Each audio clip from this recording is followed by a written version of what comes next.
142వ కీర్తన 7వ వచనం.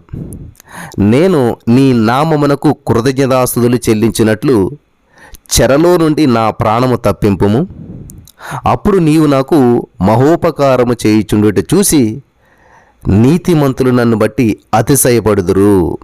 స్తోత్రం దేవా సర్వోన్నతుడా. ఈ సమయంలో ఈ యొక్క వాక్యపు వెలుగులో మమ్మల్ని అందరినీ నడిపించి ప్రతి వారికి వినగల చెవి గ్రహించగలది అనుగ్రహిస్తున్నందుకు వందనములు చెల్లిస్తూ నజరేయుడైన యేసు నామములో ప్రార్థించి నమ్మి పొందుకుని నమ్మ పరమ తండ్రి, ఆమేన్. ప్రియులు గమనించాలి, అనేకులు దేవుడు నాకు మేలు చేసిన ఎడల ఆయన్ని స్తుతిస్తాను, ఆయనకు కానుకలు చెల్లిస్తాను, నా సాయి శక్తులు కొలది, నా శక్తి కొలది సేవ చేస్తాను, దేవుడు మా జీవితంలో చేస్తే అద్భుతం చేస్తే సాక్ష్యం చెప్తాను, దేవుడు మాకు అద్భుతం చేసి ఇది ఇస్తాను అది ఇస్తానని చెప్పి మొక్కుకుంటూ ఉన్నారు. దావీదు గారు కూడా అలాగే చెప్పాడు. ఇది స్వార్థంతో కూడినటువంటి మొక్కుబడిగా ఉన్నది. గమనించాలి, మన పితరుల్లో ఒక్కడైనటువంటి యాకోబు గారు కూడా ఇలాగే మొక్కుకున్నాడు.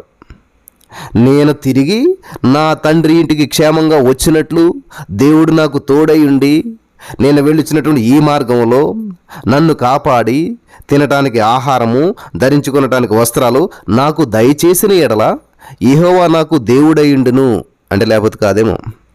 మరియు స్తంభంగా నేను నిలిపినటువంటి ఈ రాయి దేవుని మందిరమగును. మరియు నీవు నాకు ఇచ్చు యావత్తులో 10వ వంతు నిశ్చయముగా నీకు చెల్లించదనని మొక్కుకొనెను. ఆదికాండం 28వ అధ్యాయం 20వ వచనం, 21వ వచనం, 22వ వచనం. చూసారా, ఇవన్నీ చేస్తేనే దేవుడంట, లేకపోతే ఇంకా అర్థమవుతుంది కదా మనందరికీ కూడా. కాబట్టి ఇక్కడ యాకోబు చేసినటువంటి మొక్కుబడిని మనం లోతుగా పరిశీలించినట్లయితే దేవుడు మనల్ని ఆశీర్వదించిన ఎడల, ఆయన మనకు తోడై ఉన్న ఎడల మనం 10వ వంతు చెల్లించదుము. ఒకవేళ ఆశీర్వదించకపోతే స్తుతించము, కానుకలు చెల్లించము. అంతే కదా దీని అర్థం, యాకోబు గారు అన్నటువంటి మాటల అర్థం అంతే కదా. దేవుడు మేలు చేస్తే సాక్ష్యం చెప్తాను, దేవుడు మేలు చేస్తే స్తుతిస్తాను, దేవుడు తోడై ఉంటే 10వ వంతు చెల్లిస్తాను, నాకు లాభం వస్తే 10వ వంతు చెల్లిస్తాను. ఇప్పుడు గమనించాలి. లేకపోతే ఒకవేళ నన్ను ఆశీర్వదించకపోతే నేను స్తుతించను, దేవునికి కానుకలు ఇవ్వను. ఇది మనకు కాదు, బైబిల్లో ఉన్నటువంటి విషయమే. ఇప్పుడు గమనించాలి. ఇంకొక విషయాన్ని చూద్దాం. హబక్కుకు ఏమంటాడంటే 3:17-18లో ఈ ప్రవక్త హబక్కుకు మొక్కుకున్నట్టు మొక్కుబడులు మనం చూసినట్లు, అంజూరపు చెట్లు పూయకుడినను, ద్రాక్ష చెట్లు ఫలించకపోయినను, ఒలివ చెట్లు కాపు లేకపోయినను, చేలో పైరు పంటకు రాకపోయినను, గొర్రెల దొడ్లో లేకపోయినను, సాలలో పశువులు లేకపోయినను, మన యెహోవాను ఆనందించదము, మన రక్షణకర్తైనటువంటి మన దేవుని యందు సంతోషించదము. ఆమేన్. కాబట్టి ఇక్కడ ఏది స్తుతి? యాకోబు గారు చేసినటువంటిదా, హబక్కుకు గారు చేసిందా? హబక్కుకు గారు స్తుతించడమే అసలైన స్తుతి అన్నమాట. ప్రభు హృదయాన్ని సంతోషపెట్టేటువంటి స్థుతిది. సంతోషకరమైనటువంటి సమయాల యందు ప్రభును స్తుతించడం సులభం, కానీ దుఃఖ సమయాల్లో దేవుని స్తుతించడం అనేటువంటిది దేవుని ప్రేమ, దేవుని కృప మనకు కావాలి. అపజయము, కష్టాల మధ్య ప్రభువును స్తుతించేటువంటి వారు ధన్యులు. ప్రభు వారిని మరింతగా హెచ్చిస్తాడు. హల్లెలూయా. ఒక స్టూడెంట్ ఎగ్జామ్ రాయడానికి సిద్ధపడుతున్నాడంట. బాగా చదువుకున్నాడు, దేవుడి సహాయాన్ని అడిగాడు, బాగా సిద్ధపడ్డాడు. దేవుడితో ఇట్లా అంటున్నాడంట, ఆ అబ్బాయి చేసినటువంటి ప్రార్థన, ప్రభువా నేను జయం పొందిన ఎడల 1000 స్తుతులు చెల్లిస్తాను, ఒకవేళ అపజయం పాలైపోతే 10,000 స్తుతులు చెల్లిస్తాను అన్నాడంట. ఇది విన్నటువంటి సైతాన్ గడికి వణుకు పుట్టిందంట. గమనించాలి, ఇలా చేస్తే సైతాన్ గడికి వణుకు పుడుతుంది. ఎలా చేస్తేని ఇదే ఈ మెసేజ్కి టైటిల్ పెడతాను, ఇలా చేస్తే సైతాన్ గడికి వణుకు పుడుతుంది.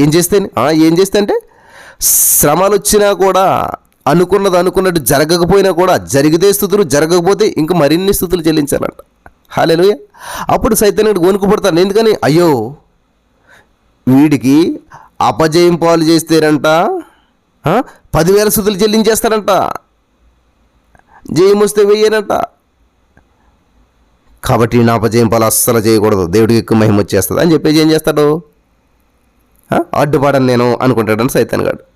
వీడు పాస్ అవడమే మంచిది అని చెప్పి వాడు వెంటపడ్డంట, నిన్ను ఇబ్బంది పెట్టాడంట. నా ప్రియమైనటువంటి సహోదరి స్నేహితులారా, మీరు ఎదుర్కొంటున్నటువంటి అపజయము, శోధన, శ్రమలు, పోరాటాలు అన్నింటి మధ్య ప్రభును స్తుతించాలి. కీర్తనల గ్రంథం 30:11-12 చూసినట్లయితే, నా అంగలార్పు నీవు నాట్యంగా మార్చి ఉన్నావు. యెహోవా నా దేవా, నిత్యము నేను నిన్ను స్తుతించెదను. నిత్యము నిత్యము నిత్యము, దేవునికి స్తోత్రం కలుగును కాక.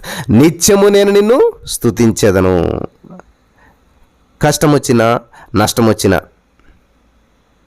హల్లెలూయా, నిన్ను స్తుతిస్తాను.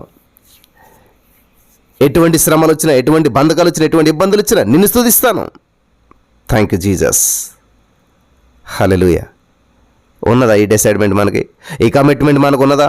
అనుకున్నది అయితే స్తుతిస్తాను, అనుకున్న ఉద్యోగం వస్తే కృతజ్ఞత కూడికి పెడతాను. కొన్నిసార్లు అది కూడా మనకు కుదరదు, మర్చిపోతుంటుంటాం. మేలు చేయకపోతే మాత్రం దేవుడు అయ్యో చేయట్లేదు అనుకుంటుంటున్నాం. కానీ మేలు చేశాక దేవుని కృతజ్ఞత చెప్పడానికి మళ్ళీ సమయం కుదరదు, మనకి అవకాశం కుదరదు. చాలామందికి బాధ కలుగుతుండొచ్చు. చాలామందిని చూశాను నేను.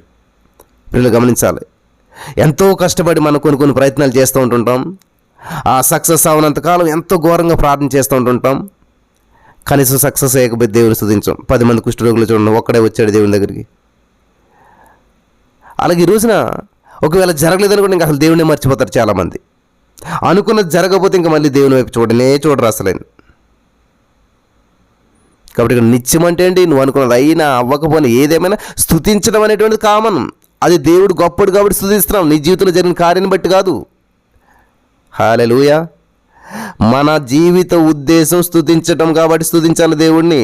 మన దేవుడి స్తుతులకు అర్హుడు, స్తుతులకు యోగ్యుడు కాబట్టి మనం దేవుడిని స్తుతించాలి. అంతేగాని మన జీవితంలో అద్భుతం జరిగిందని స్తుతి, జరగకపోతే మానేయటం ఇది కాదు. అందుకే అంటున్నాడు కదా హబక్కూకు గారు, అది పండినా పండకపోయినా ఏది ఎలాగున్నా సరే నాకు అనవసరం, నా స్తుతి మాత్రం కామన్. హల్లెలూయా. దేవునికి స్తోత్రం కలుగును గాక. హబక్కూకు లాంటి మనసు ఇక్కడున్న ప్రతి వారికి దేవుడు అనుగ్రహించి నడిపించి బలపరచును గాక. ఆమేన్.